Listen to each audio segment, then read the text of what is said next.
Este día, hermanos, en el seminario profético La Revelación de Jesucristo, en el tema número 10, vamos a estudiar de un tema que casi no se habla desde los púlpitos, y es el que tiene que ver con la persecución de la iglesia. Bajo el título La iglesia que sufrió persecución, veamos lo que fue y lo mismo que será. Abramos la Biblia en Apocalipsis 2, versículos 8 al 11.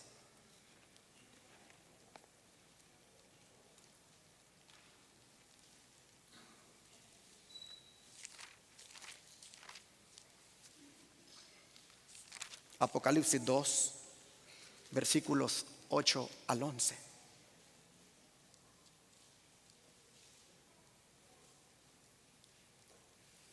Dice la Escritura: y escribe al ángel de la iglesia en Esmirna, el primero y el postrero, el que estuvo muerto y vivió, dice esto: yo conozco tus obras y tu tribulación y tu pobreza, pero tú eres rico. Y la blasfemia de los que se dicen ser judíos y no lo son, sino sinagoga de Satanás. No temas en nada lo que vas a padecer. He aquí el diablo echará a algunos de vosotros en la cárcel para que seáis probados, y tendréis tribulación por 10 días. Sé fiel hasta la muerte, y yo te daré la corona de la vida. El que tiene oído, oiga lo que el Espíritu dice a las iglesias. El que venciere no sufrirá daño de la segunda muerte. Como nosotros vemos, la iglesia que sufrió persecución es identificada con el nombre de Esmirna. Pero Esmirna significa mirra. Y la mirra era una sustancia aromática que se usaba como ungüento, como incienso y también para embalsamar a los muertos. La mirra siempre fue un símbolo de sufrimiento, dolor y muerte. Y eso, hermanos, fue justamente lo que experimentó y experimentaría la iglesia allá alrededor del año 100, desde los días de Juan hasta el año 313. Por eso se le conoce a la iglesia de ese tiempo como la iglesia de los mártires. Y Jesús no pudo escoger otra manera más apropiada para identificarse a esta iglesia que como el que estuvo muerto y vivió. Sin duda, para identificarse con lo que ellos estaban experimentando y también para animarlos. Pues Él dice aquí que sabía lo que les estaba pasando, pues dice: yo conozco tus obras. Y nosotros, hermanos, hacemos bien en estudiar este mensaje esta mañana, porque Esmirna no solo es símbolo de la experiencia de la iglesia cristiana en general en aquella época, sino también de lo que experimentaremos nosotros como iglesia en los tiempos finales, mis hermanos. Ahora, cuando dice yo conozco tus obras, Jesús está diciendo: yo conozco los problemas de la iglesia. Yo conozco por lo que la iglesia está pasando.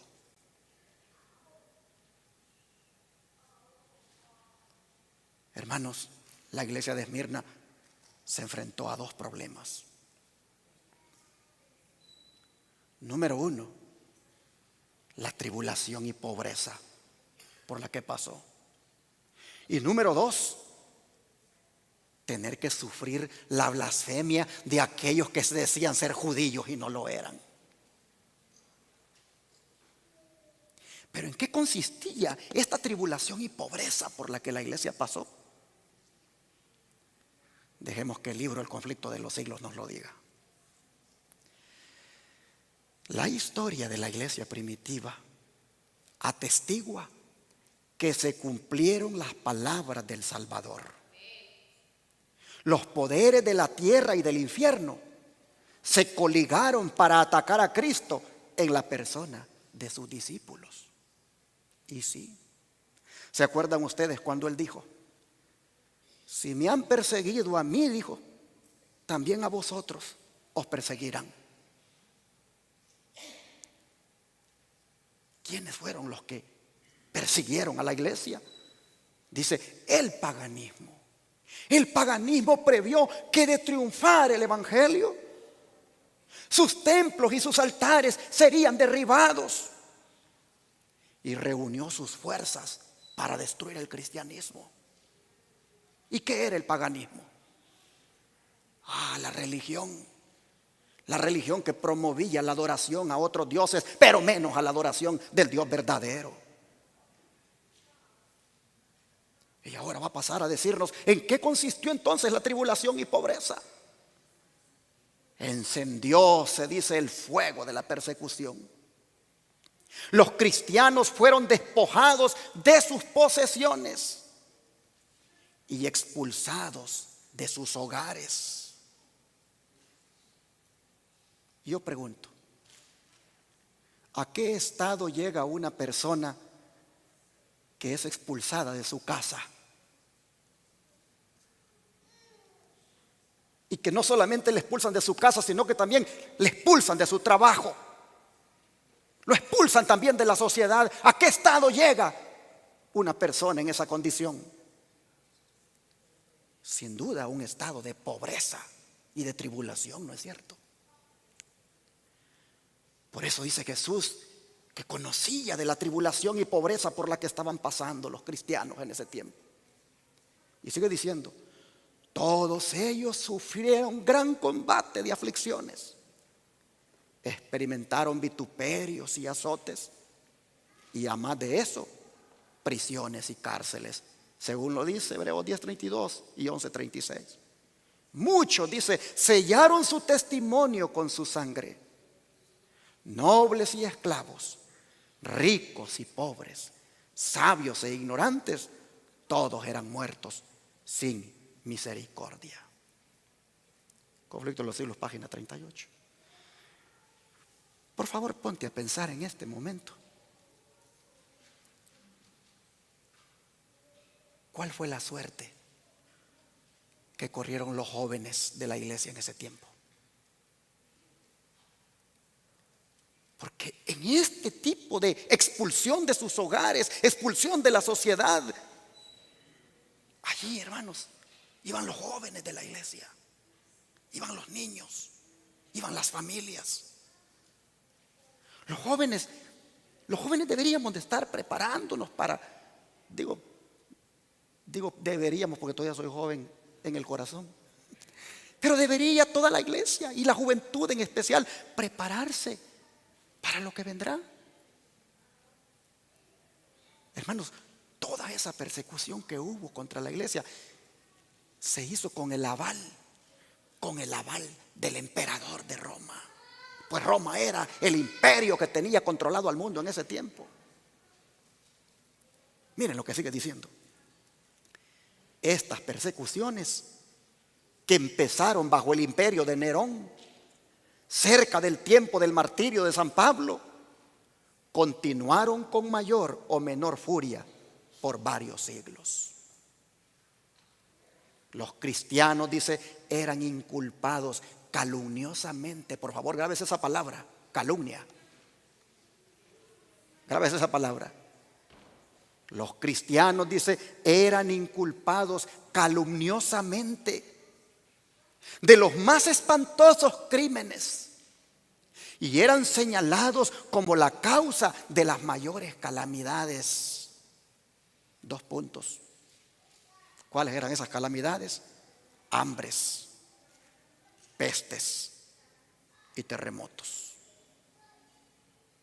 O sea, venían y decían: por estos cristianos es que está esta peste, por estos cristianos es que está temblando la tierra, por estos cristianos es que ha venido tal o cual calamidad.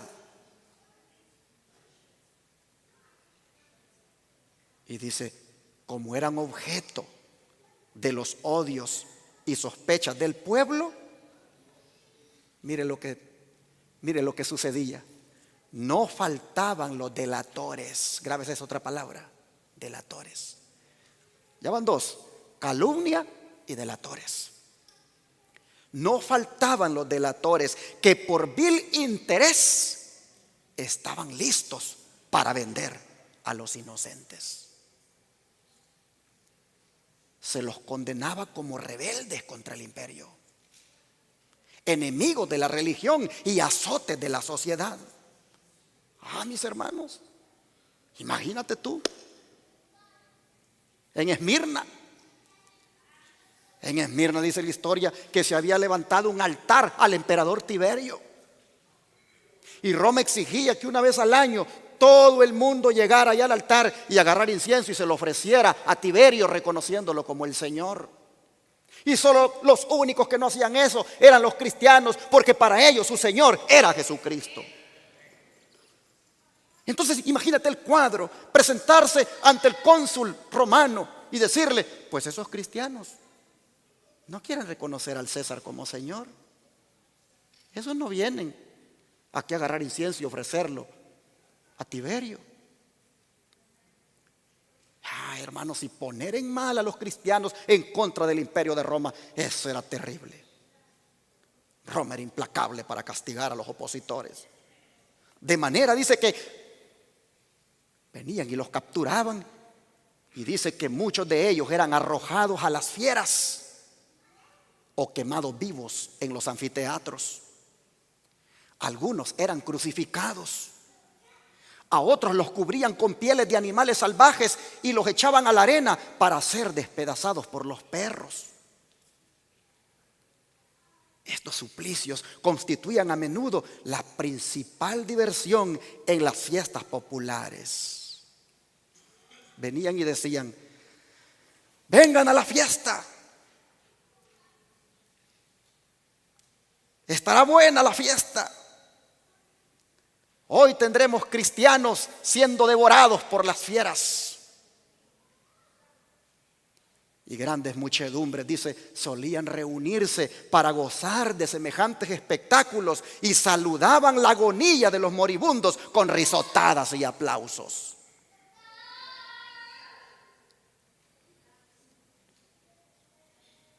Hermanos,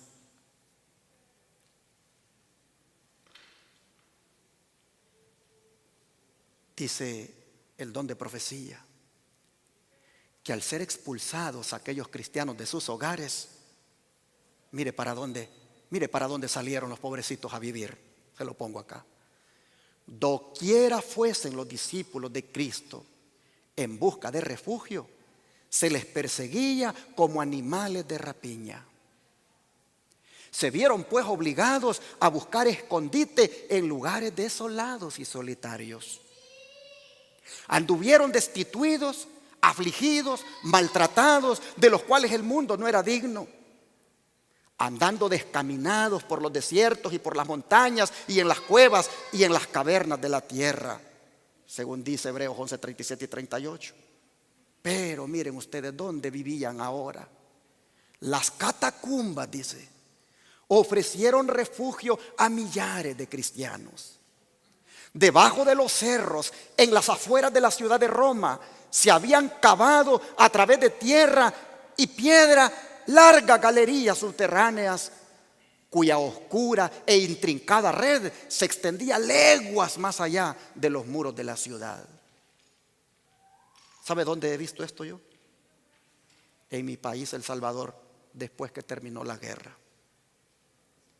Fui a una montaña donde los guerrilleros se escondían y donde tenían ellos sus hospitales clandestinos. Hermanos, entré a uno de esas cuevas, larga, por todas partes. Y allí nos decía el guía, aquí curábamos a nuestros heridos. Cuando veíamos que el helicóptero venía y tiraba bombas, nos metíamos inmediatamente acá. Ahora el conflicto de los siglos me dice que era lo mismo lo que los cristianos experimentaron allá a las afueras de Roma, en los cerros, leguas de túneles, donde ellos ahí vivían escondidos. Porque Roma los buscaba, porque los soldados romanos los buscaban para matarlos. Dice que en estos retiros, en esas cuevas, los discípulos de Cristo también, ¿qué cosa? Sepultaban a sus muertos y hallaban hogar cuando se sospechaba de ellos y se los proscribía. Proscribir es declarar no parte de la sociedad, declarar digno de expulsión, de muerte. Dice que cuando el dispensador de la vida despierte a los que pelearon la buena batalla, muchos mártires de la fe de Cristo se levantarán de entre aquellas cavernas tenebrosas.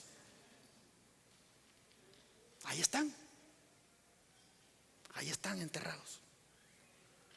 Estoy leyendo el conflicto de los siglos, página 38, capítulo 38.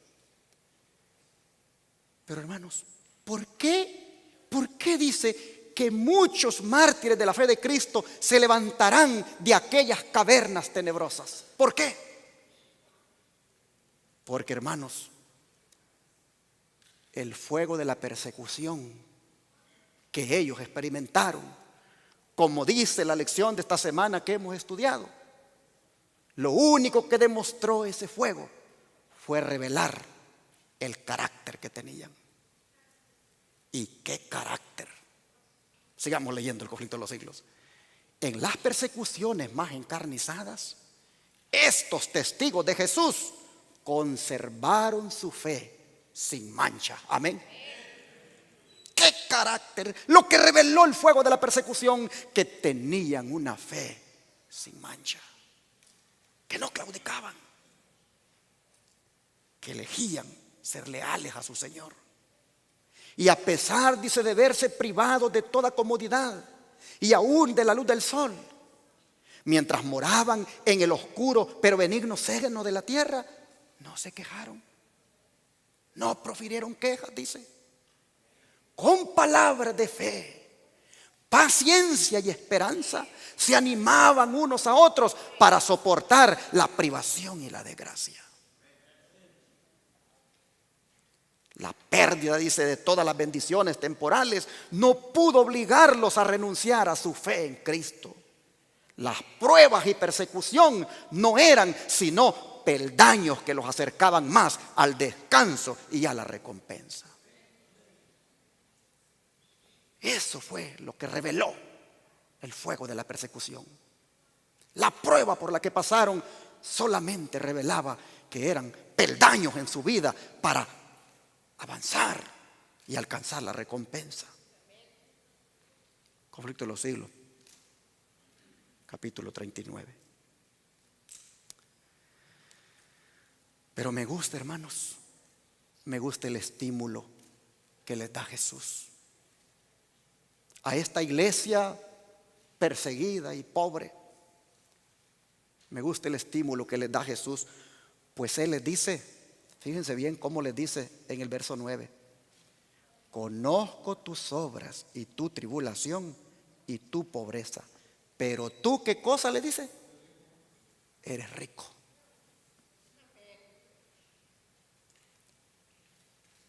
Es verdad que te has quedado pobre en bienes de este mundo.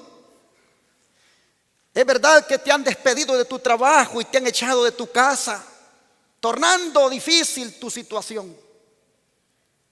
Es verdad que vives en las catacumbas, pero con todo y eso, tú le dices, eres rico. ¿por qué le dice que es rica cuando está pobre? Oh, mis hermanos, porque era rica espiritualmente. El poder espiritual que tenía la iglesia era un caudal, era una riqueza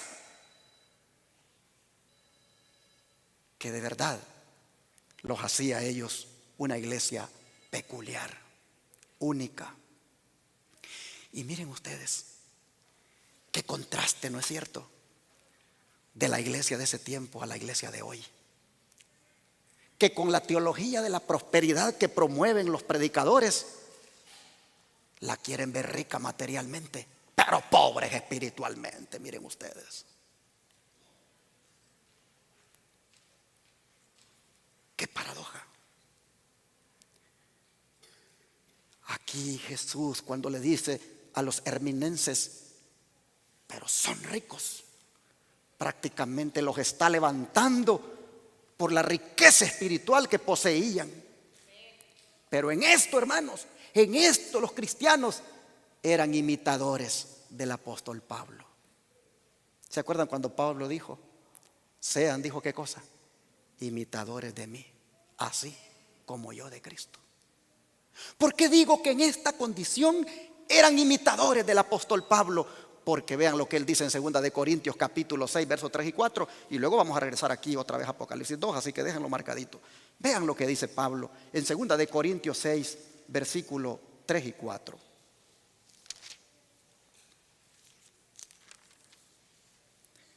Dice el apóstol. Dice: no damos a nadie ninguna ocasión de tropiezo, para que nuestro ministerio no sea vituperado. Antes bien, nos recomendamos en todo como ministros de Dios, en mucha paciencia, en tribulaciones, en necesidades, en angustias, en azotes, en cárceles, en tumultos, en trabajos, en desvelos, en ayunos, en pureza, en ciencia, en longanimidad, en bondad, en el Espíritu Santo, en amor sincero. El verso 9 dice: como desconocidos pero bien conocidos, como moribundos, mas he aquí que vivimos, como castigados, mas no muertos, como entristecidos, mas siempre gozosos, como pobres, mas enriqueciendo a muchos, como no teniendo nada, mas poseyéndolo todo. Amén. Qué tremendo, hermanos. Como el apóstol no tenía ningún bien material en este mundo, pero dice que estaba en condiciones de impartir riquezas. Imagínense ustedes llegar a ese punto de decir: lo tengo todo. Y es que, hermanos, el que tiene a Cristo lo tiene todo. Cuanto más cerca nosotros estemos de Jesucristo, pregunto, ¿somos más ricos, sí o no? Claro que sí. En cambio, cuanto más lejos estemos de Él, hermanos, no importa cuál sea el saldo que podamos tener en el banco, en la cuenta, más pobres somos si estamos lejos del Señor. Los seres humanos miden la riqueza con el criterio del valor de los bienes materiales que una persona posee. En cambio, el criterio divino es diferente. Él dice que se puede ser rico materialmente, pero pobre delante de Él. En cambio, dice, se puede ser pobre aquí en la tierra y rico con respecto al cielo. Mire lo que dice Santiago, Santiago capítulo 2, verso 5.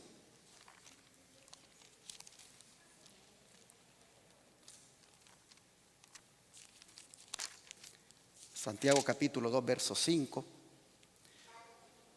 Dice: hermanos míos, oíd, ¿no ha elegido Dios a los pobres de este mundo para que sean ricos en fe y herederos del reino que ha prometido a los que le aman.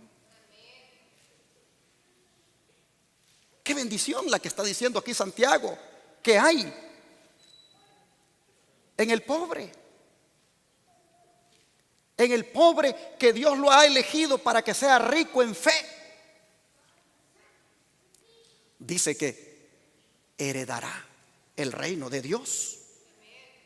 Mientras que algunos ricos, por confiar en sus riquezas, tristemente no heredarán el reino de Dios.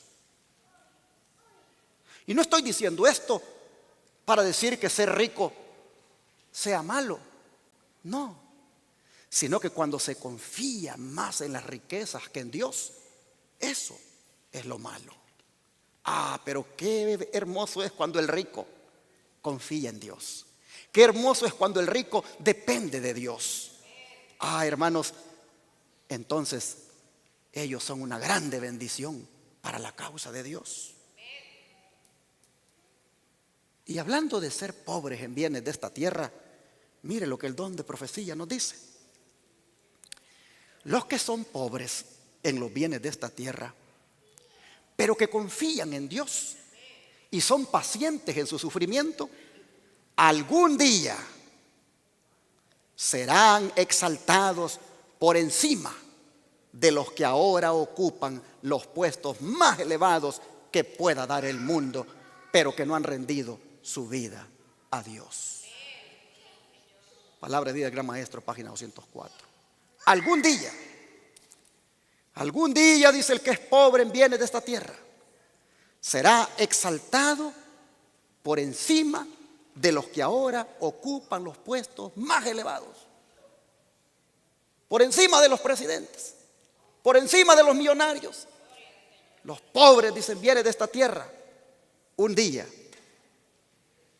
si son ricos en fe, hermanos, ocuparán los puestos más elevados que el mundo pueda dar. Por eso sería bueno, hermanos, que nos mantengamos ricos en fe, ¿no creen ustedes? Que nos mantengamos ricos en fe, aunque no tengamos aquí en la tierra mayores cosas, pero que nos mantengamos ricos en fe. Y no solo ricos en fe, sino también en obras. Pues mire lo que sigue diciendo el don de profecía. El más humilde y pobre de los verdaderos discípulos de Cristo, que es rico en buenas obras, es más bendecido y precioso a la vista de Dios que el que se jacta de sus grandes riquezas. Recibe más honor en las cortes del cielo que los más exaltados reyes y nobles que no son ricos para con Dios. Testimonios para la Iglesia, tomo 2, página 682, pero directamente como está en el inglés. Así que, hermanos, busquemos llenar nuestros registros celestiales con muchas obras de amor para nuestro Dios. Seamos ricos en fe, pero también seamos ricos en obras. Pero como vimos en las citas que ya leímos del conflicto de los siglos, los cristianos de Esmirna fueron mártires por las calumnias de los delatores. De los delatores de unos que vamos otra vez allá a Apocalipsis 2, versículo 8. Jesús los identifica de la siguiente manera. Apocalipsis 2, verso 9 para ser más específicos. Yo conozco tus obras y tu tribulación y tu pobreza, pero tú eres rico. Y la blasfemia de los que se dicen ser judíos y no lo son, sino sinagoga de Satanás. Hermanos,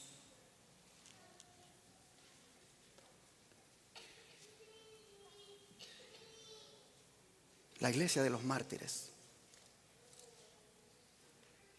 bregó también no solo con la oposición del imperio, sino también con la blasfemia de los que se dicen ser judíos y no lo son, sino sinagoga de Satanás.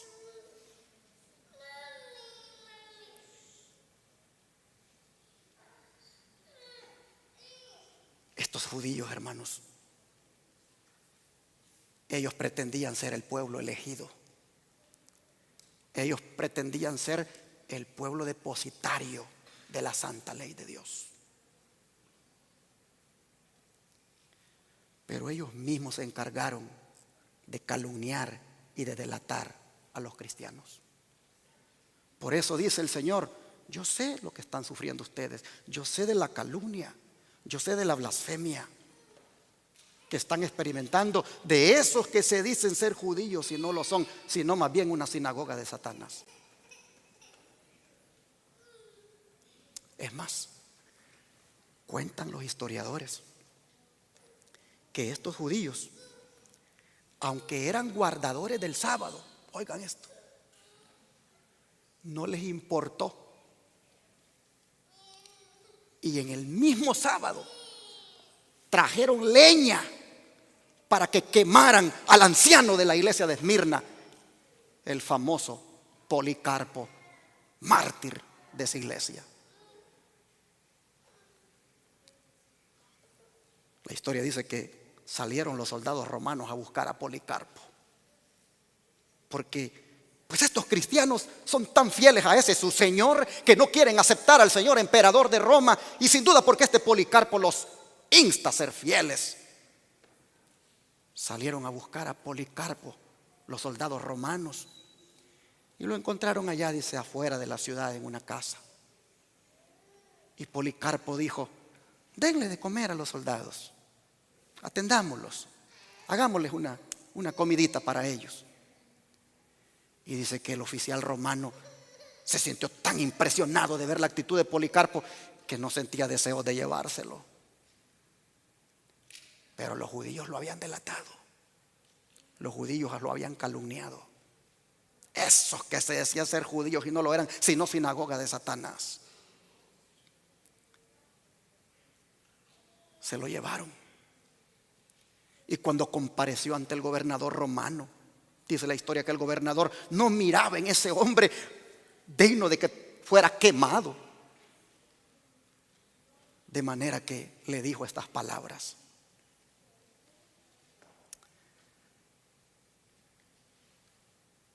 solo maldice a tu Señor. Es todo. Maldice a tu Señor y serás salvado de la hoguera. A lo que Policarpo le contestó: durante 86 años he servido a mi Señor y nunca me ha hecho ningún mal. ¿Cómo yo voy a maldecir a mi rey que me salvó? Y entonces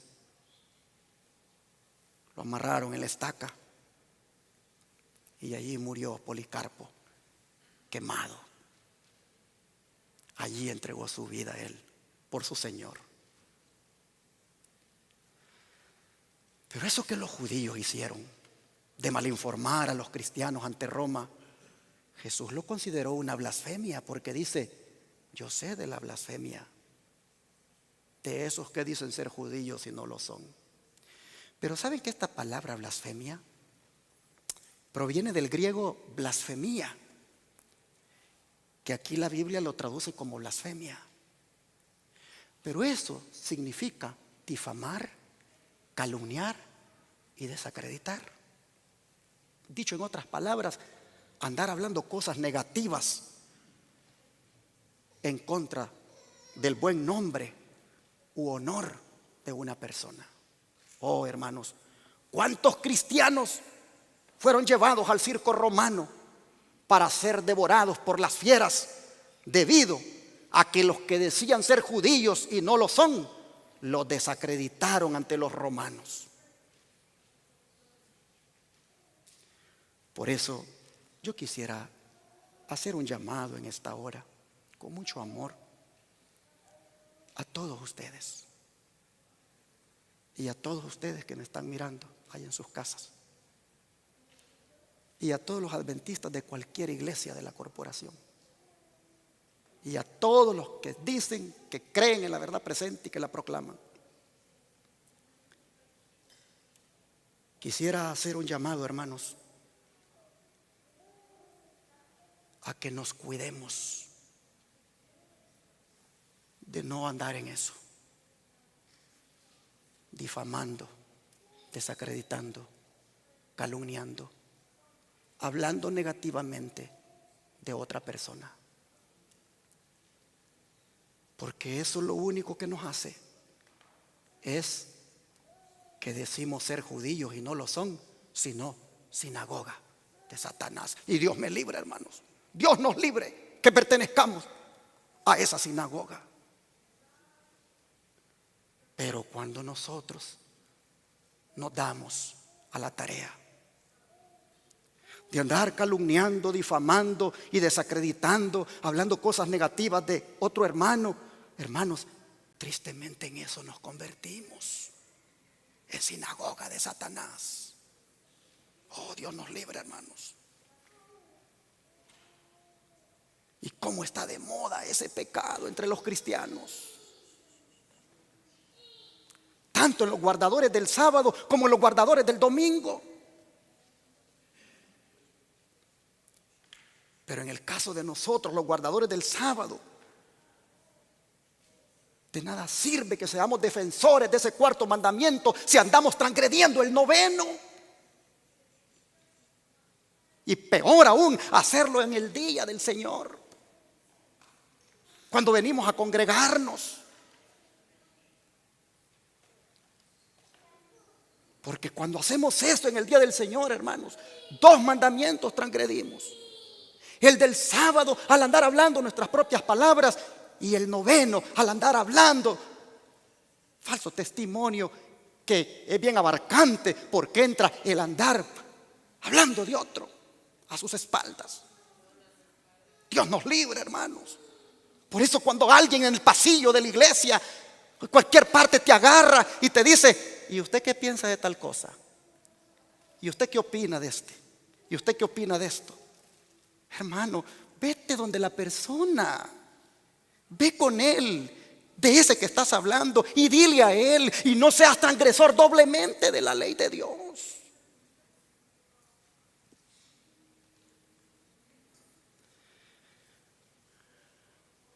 ¿Sabían ustedes que el mandamiento más pisoteado de la ley de Dios es el noveno? Si tú pensabas que el mandamiento del sábado es el mandamiento más pisoteado de la ley de Dios, no, mi hermano, es el noveno. Es más, ese fue el segundo mandamiento que fue transgredido en el cielo, porque el primero fue el 10º. ¿Y cuál fue el castigo para aquel que transgredió el 9º mandamiento? Ser expulsado del cielo. El Señor no quiere chismosos en el cielo. El Señor no quiere personas en el cielo que se dan a la tarea de difamar a otro. Y claro, como el diablo no quiere que nosotros vayamos al cielo, él entonces viene y nos induce a que caigamos en esa transgresión de ese mandamiento, para que así sigamos cometiendo la blasfemia de los que se dicen ser judíos y no lo son, promoviendo chismes, murmuras, divisiones, separando amistades, sembrando divisiones entre los hermanos, dividiendo congregaciones, agarrándose gente para llevársela y formar otra congregación. Oh, hermanos, usando la difamación. Y lo que es más, cuando hacemos eso, nos convertimos en asesinos.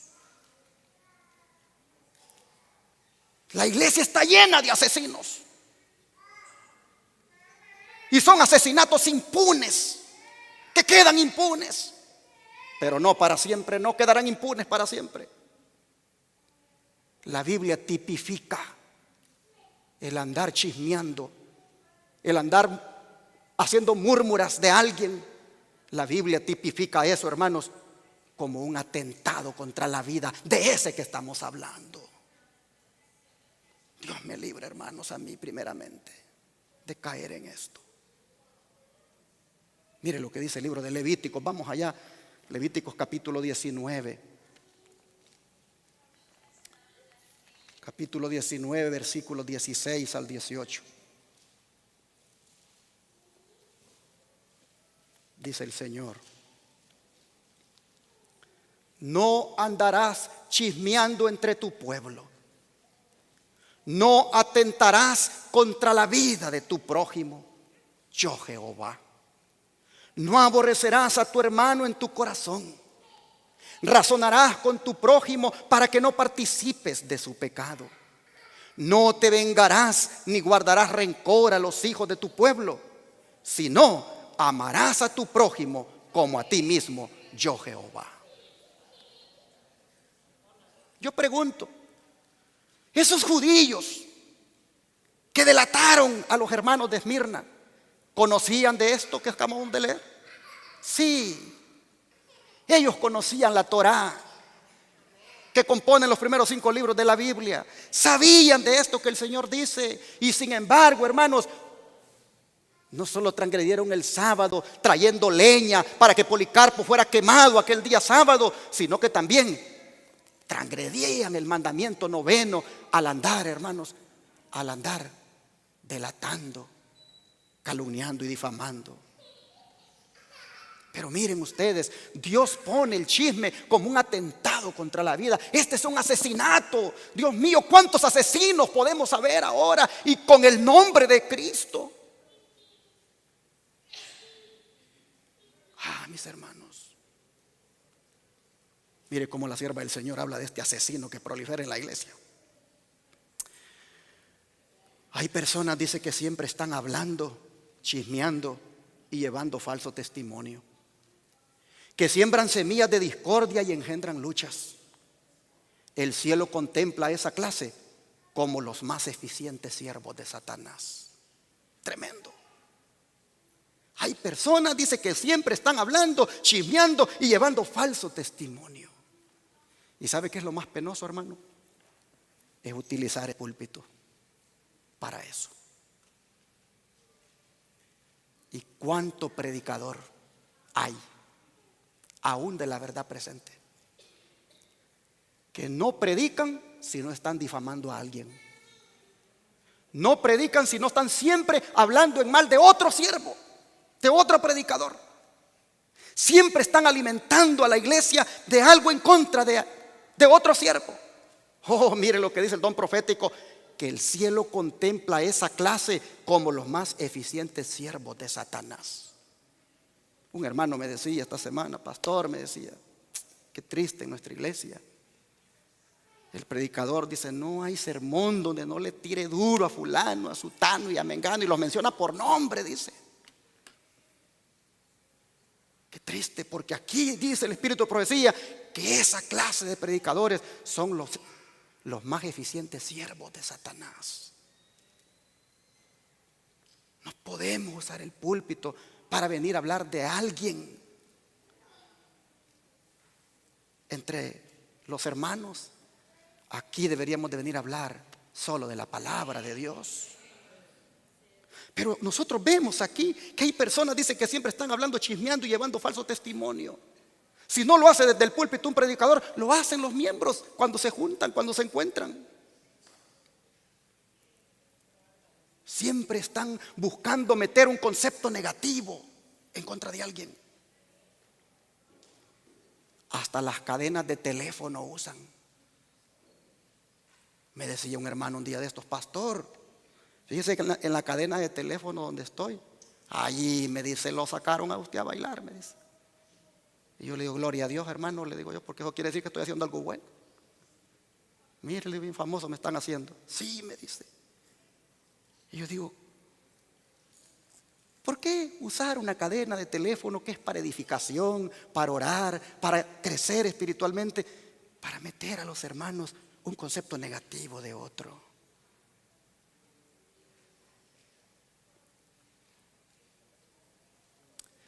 Dice aquí el Espíritu de Profecía, cuán cuidadosos, dice, debiéramos ser de que nuestras palabras y acciones estén en armonía con la verdad sagrada que Dios nos ha encomendado.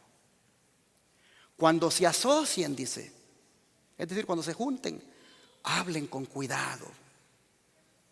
Que su conversación sea de tal naturaleza que no necesite arrepentirse. Yo no sé si a ustedes les habrá pasado alguna vez que estuvieron en un lugar y de repente salió el nombre de alguien allí y se le fue la lengua. Y cuando ha llegado a la casa y se ha arrodillado, ha sentido esa vergüenza y ha sentido que ha pecado. Y se arrepiente. Pues dice la sierva del Señor, tengan cuidado cuando hablen, dice, cuando se junten, para que después no tengan que estarse arrepintiendo. Dice, si el amor a la verdad está en su corazón, usted hablará de la verdad. Hablará de la bendita esperanza que tiene en Jesús. Si tiene amor en el corazón, procurará establecer y fortalecer a su hermano en la fe más sagrada. Si se pronuncia una palabra que resulte perjudicial para el carácter de su amigo o hermano, no estimule esa forma de hablar. Esa es la obra del enemigo. Recuerde bondadosamente al corresponsal que la palabra de Dios prohíbe esa clase de conversación. Así está escrito en ese libro, La voz, su educación y su uso correcto, páginas 168 a la 169. Ahora, hermanos, vamos a ver la explicación del 9º mandamiento, tal como la da el don de profecía. Miren ustedes. No dirás contra tu prójimo falso testimonio. 9º mandamiento.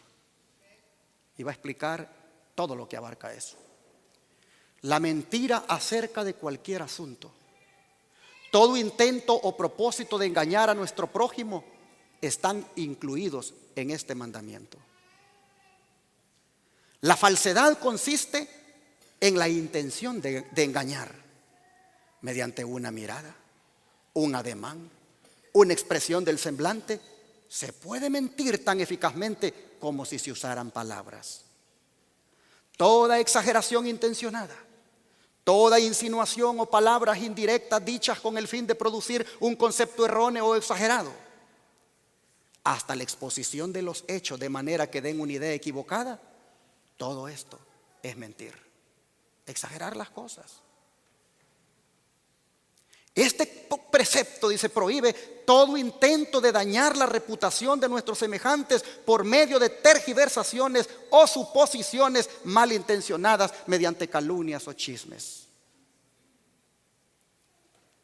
Si lo que yo le voy a comentar a un hermano de otro hermano va a dejar a ese hermano ahora mal parado ante este, y este ahora va a tener un concepto errado del hermano, hermano, yo no soy otro ahí más que un agente del diablo haciendo eso. Yo allí soy miembro de la sinagoga de Satanás. Soy alguien que dice que es judío y no lo es, porque mire la obra que estoy haciendo. Este hermano ahora va a tener ese concepto de este otro hermano negativo. Va a tener ese concepto negativo en contra de este hermano. Dice, hasta la supresión intencional de la verdad hecha con el fin de perjudicar a otros es una violación del 9º mandamiento. Patriarcas y Profetas 281. Entonces, hermanos, ¿cómo vamos a hacer? ¿Cómo poder decirle a ese hermano y a ese pastor que lo que está haciendo está mal en la iglesia? ¿Cómo poder transmitirle a ese hermano y a ese pastor lo que a nuestro juicio no está bien en la iglesia? O que estamos disgustados con él. ¿Cómo poder transmitírselo? Sencillo. Mateo 18. Se los pongo aquí en la pantalla con su respectivo comentario del don profético. Lo que tenemos que hacer. Por lo tanto, dijo Jesús en Mateo 18:15, si tu hermano peca contra ti, ve y repréndele estando tú y él solos. Si te oyere, has ganado a tu hermano. ¿Cuál es el propósito al ir a hablar con él solo? Ganarlo. Entonces, si lo que busco es ganarlo, ¿cómo le debo hablar? Sigue diciendo el don profético. Esta, dice, es la forma como deben arreglarse los malos entendidos. Hablar a solas y con el Espíritu de Cristo, a quien se encuentre en falta, eliminará a menudo la dificultad. ¿Cuántos problemas se hubieran evitado en la iglesia si todos hubiéramos seguido este consejo? ¿Cuántas separaciones, cuántos distanciamientos, cuántas divisiones si todos hubiéramos seguido este consejo?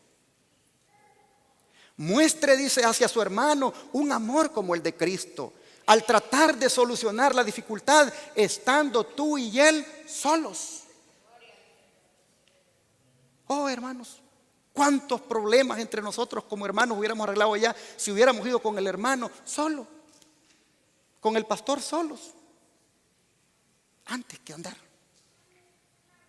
Dios mío, yo cuando estaba estudiando esto, Dios mío, dije yo, sinagoga de Satanás terrible en la que uno se mete. Dice, conversen juntos con ese hermano, conversen juntos en forma tranquila. No permitan que escapen de sus labios palabras airadas, porque recuerde que está buscando hablar con él para ganar a su hermano. Presenten el asunto, dicen, una forma que apele a su mejor juicio. Y si él los oye, lo habrán ganado como amigo. No importa, dice, cuál sea el carácter de la ofensa, no cambia el plan que Dios ha establecido para el arreglo de los malos entendidos y las ofensas personales. Actúen de acuerdo con el Espíritu de Cristo. Alza tus ojos, página 104. Pero volviendo a la iglesia que sufrió persecución, lamentablemente el mal de la calumnia no iba a terminar allí. Pues para ella Jesús le dice que seguirá sufriendo persecución. Pues vean lo que dice el verso 10, allí en Apocalipsis 2.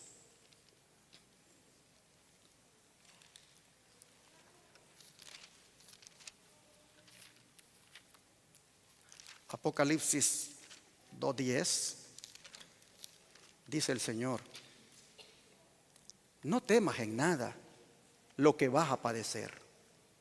He aquí el diablo echará a algunos de vosotros en la cárcel, para que seáis probados, y tendréis tribulación por 10 días.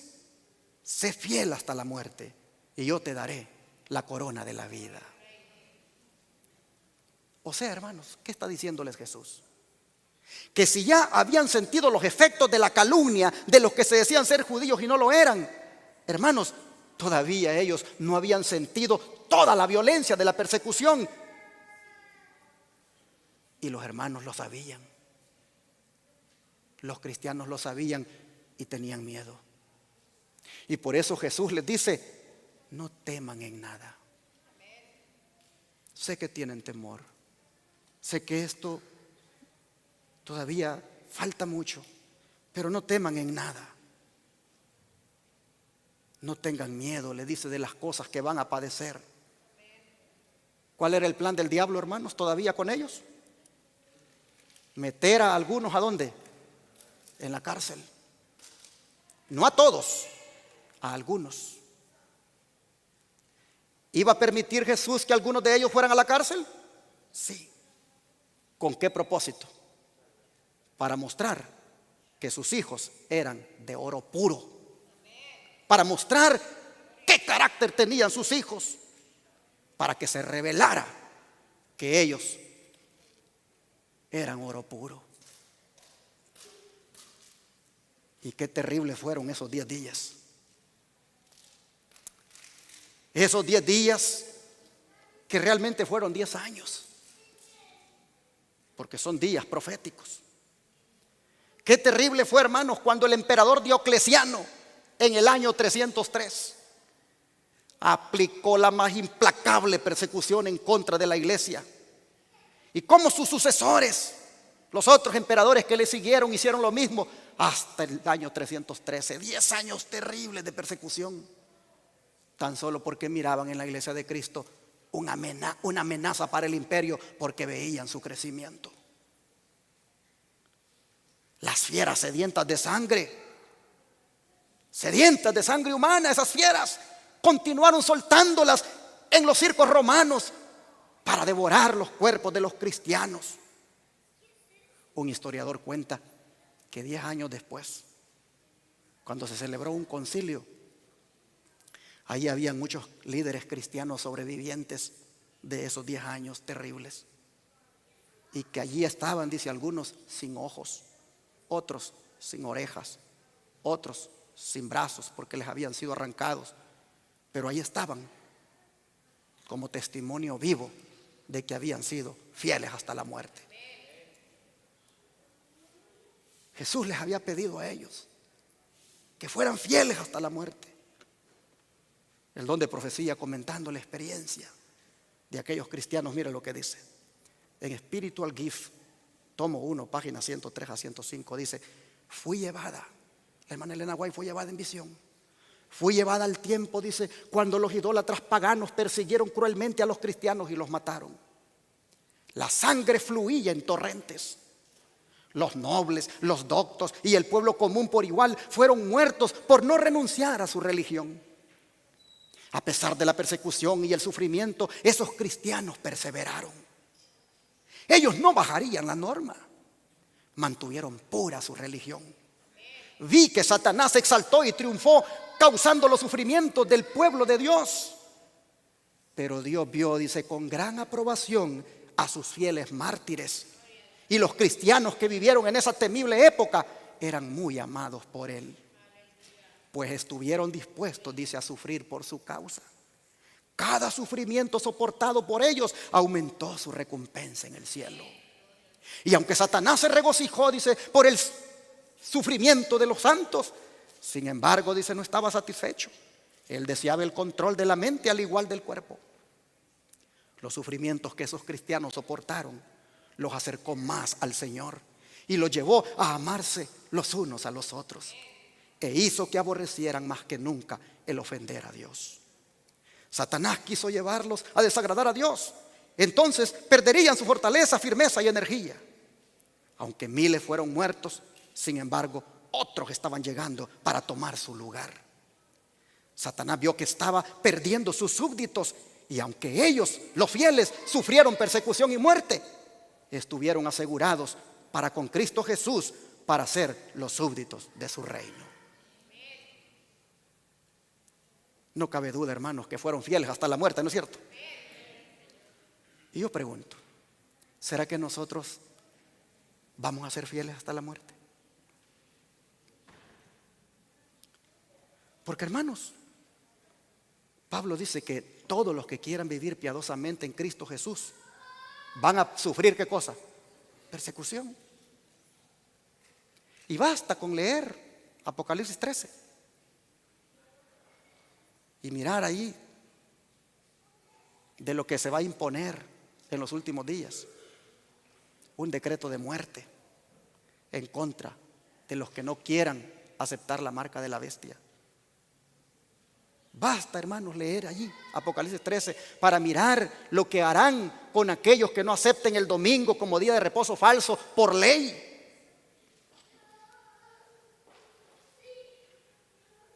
No solo se impondrá que no se pueda comprar ni vender si no se tiene la marca de la bestia, sino que decreto de muerte en contra de los que no aceptemos esa marca. Pregunto, ¿será que nosotros, como la iglesia de Esmirna, nos mantendremos fieles hasta la muerte?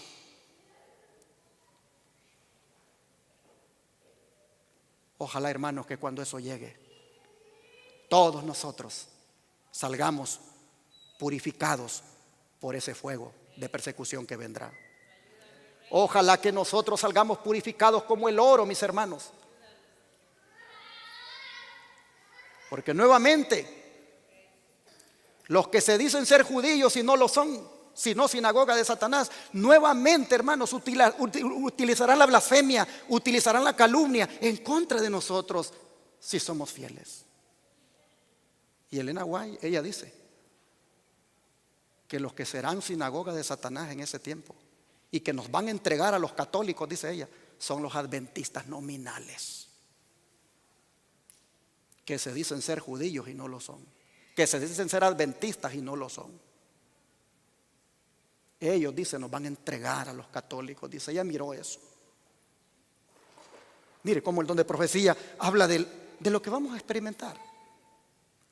Dice, los que honran el sábado de la Biblia serán denunciados como enemigos de la ley y del orden, como quebrantadores de las restricciones morales de la sociedad y por lo tanto causantes de anarquía y corrupción que atraen sobre la tierra los altos juicios de Dios.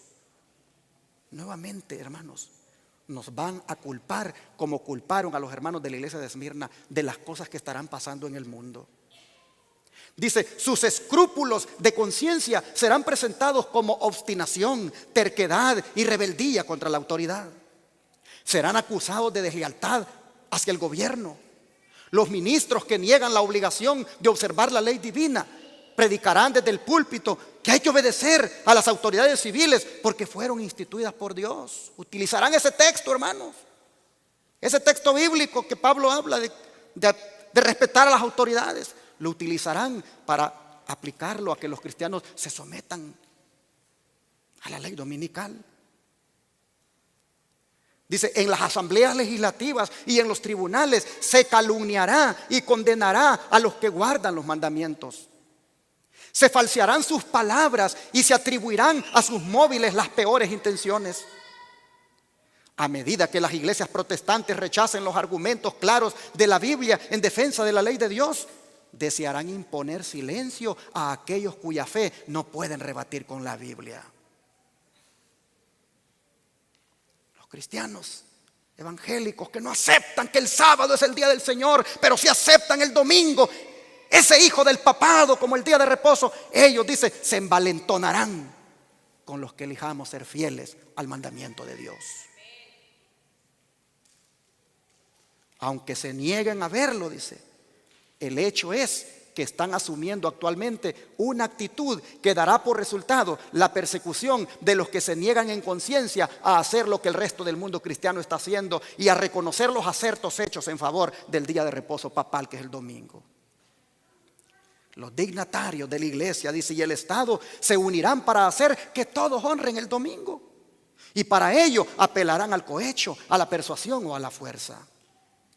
La falta de autoridad divina se suplirá con ordenanzas abrumadoras.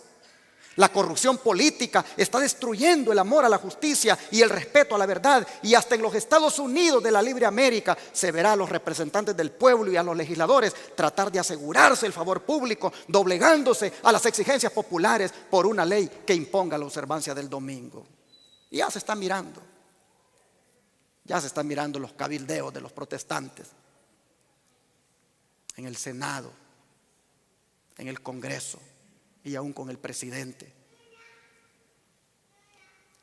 Dice que la libertad de conciencia que tantos sacrificios ha costado no será ya respetada.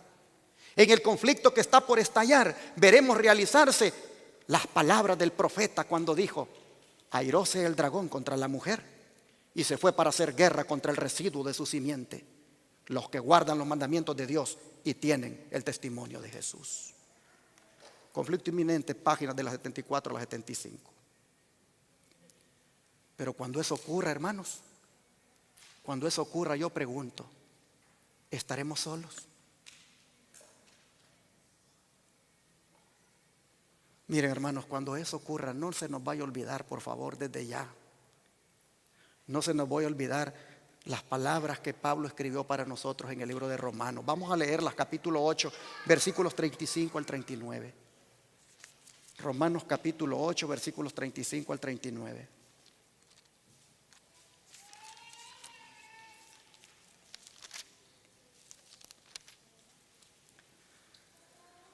Dice así: ¿quién nos separará del amor de Cristo? ¿Tribulación o angustia? ¿O persecución o hambre? ¿O desnudez o peligro? ¿O espada? Pregunta Pablo, ¿quién nos va a separar del amor de Cristo? ¿Todas esas cosas? Sigue diciendo el verso 36. Como está escrito: por causa de ti somos muertos todo el tiempo. Somos contados como ovejas de matadero. Antes, en todas estas cosas somos más que vencedores por medio de aquel que nos amó. Por lo cual estoy seguro de que ni la muerte ni la vida, ni ángeles, ni principados, ni potestades, ni lo presente, ni lo porvenir, ni lo alto, ni lo profundo, ni ninguna otra cosa creada nos podrá separar del amor de Dios que es en Cristo Jesús, Señor nuestro. No se nos olviden, no se nos olviden estas palabras. Y cuando llegue la prueba dura, como le llegó a los hermanos de Esmirna, acordémonos de estas palabras, que no nos separará nada de lo que nos pase del amor de nuestro Dios. Él sabrá cómo nos va a sostener.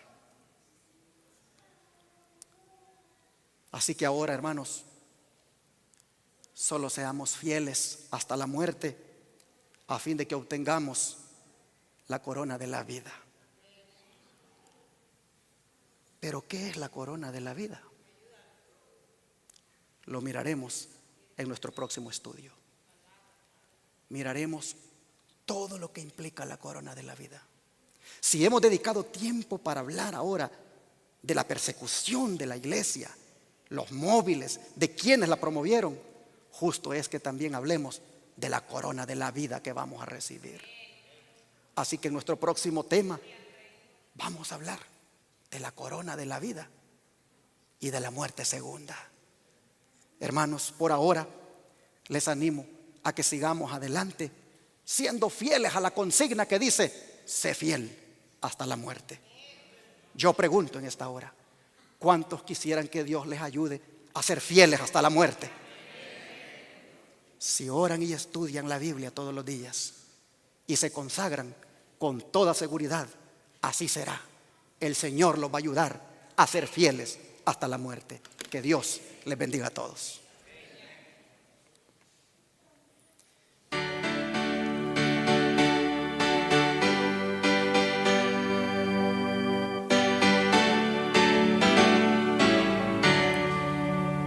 Condenamos siempre por nuestra fe, aunque ruja el mundo en derredor, nunca el tentador nos podrá vencer, pues nos librará el Señor. Si sufrimos aquí, reinaremos ahí en la gloria celestial. Si llevamos la cruz por amor de Jesús, la corona Él nos dará. No seamos tibios de corazón, ni dejemos nunca el primer amor. Mantengamos firme la profesión de la fe del Salvador. Si sufrimos aquí, reinaremos ahí en la gloria celestial. Si llevamos la cruz por amor de Jesús, la corona Él nos dará. Procuremos todos la santidad, sin la cual ninguno verá al Señor. Gozo, paz y eterna felicidad, Cristo da al vencedor. Si sufrimos aquí, reinaremos ahí en la gloria celestial. Si llevamos la cruz por amor de Jesús, la corona Él nos dará. Amén. Cuando las cosas se pongan difíciles, no sé si yo estaré vivo o si los hermanos adultos que están aquí estarán vivos. Pero sí me gustaría que los jóvenes que están aquí presentes, si es a ustedes que les va a tocar enfrentar la prueba más dura, quisiera animarles, queridos jóvenes, a que oigan la voz de Jesús, que les dice también a ustedes: sean fieles hasta la muerte. les voy a dar la corona de la vida. Señoritas, jóvenes, niños, hagan un compromiso con Jesús de ser fieles hasta la muerte. Ustedes son la iglesia que Dios quiere llevar a las mansiones celestiales. Y como los jóvenes de la iglesia de Esmirna enfrentaron pruebas, también ustedes las van a enfrentar. Pero recuerden lo que Jesús les dice: no tengan miedo, solo sean fieles hasta la muerte, que yo les voy a dar la corona de la vida. Dios toque tu corazón, querido joven, a hacer ese compromiso de ser de los que serán fieles, de los que mantendrán en alto el estandarte de la verdad. Y si nosotros los adultos pues llegamos con ustedes a esa hora, pues también queremos serlo. Por eso hemos cantado: contendamos siempre por nuestra fe. Por eso hemos cantado que si sufrimos aquí, reinaremos allí. Vamos a consagrarnos al Señor, vamos a orar y a pedirle que nos dé victoria, que seamos vencedores. Padre nuestro, agradecemos, Señor, que a través de la historia de lo que sucedió con tu pueblo en el pasado, también, Señor, nos dices la verdad en cuanto a lo que experimentaremos. Padre, te rogamos que cuando esa prueba dura llegue, tal vez, Señor, sea en otras maneras, pero igual será dura, como la que sufrieron nuestros hermanos de la iglesia de Esmirna. Pero Dios, por favor, cuando llegue ese momento, oh Padre, que nosotros mostremos qué clase de carácter tenemos. Que nosotros mostremos allí, por tu gracia, que estamos hechos de materiales a prueba de fuego. Que podamos mostrar, Señor, en ese momento, que los materiales con los cuales nuestro carácter ha sido formado han sido de una piedra llamada Jesucristo y semejante al oro y a las piedras preciosas. Ayúdanos, Señor, para que podamos mantenernos leales a ti desde hoy. Te suplico, Señor, que nos ayudes como iglesia para erradicar el pecado de nuestra vida. Sobre todo ese, Señor, como es el pecado de la murmuración, del chisme, de levantar un falso testimonio, el de desacreditar a otro, el de cometer la blasfemia de los que se dicen ser judíos y no lo son. Oh Señor, perdónanos si hemos sido culpables de ese pecado y pon, Señor, un sello en nuestra boca la próxima vez que el diablo nos tiente a querer hacer eso. Oh Padre, te rogamos que nos hagas cristianos victoriosos, victoriosos sobre todo defecto de carácter, victoriosos sobre todo pecado, que nos ayudes a mantenernos fieles hasta la muerte. Gracias, Padre, por anticiparnos desde ya que no será en vano el sufrimiento, que tendrá al final una recompensa. Ayúdanos a permanecer fieles, a amarte como nunca y nunca dejarte. Te lo pedimos en el nombre de Jesús. Amén.